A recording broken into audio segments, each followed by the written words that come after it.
हम नवरात्रि के छठे दिन कात्यायनी माता का पूजन करते हैं। तो मैं आज कात्यायनी माता का रूप बनाऊंगी।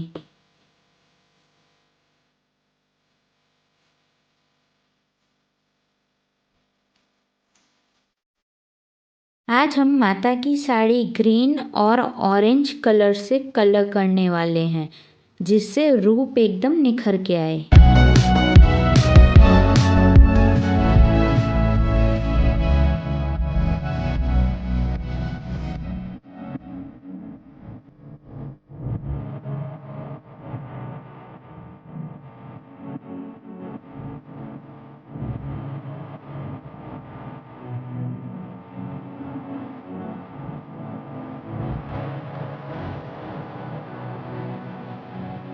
इस रूप में हमने कात्यायनी माता को लोटस के ऊपर खड़ा किया है। हम इस साड़ी की बॉर्डर को येलो कलर करेंगे।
को सब्सक्राइब करना। Thank you for watching.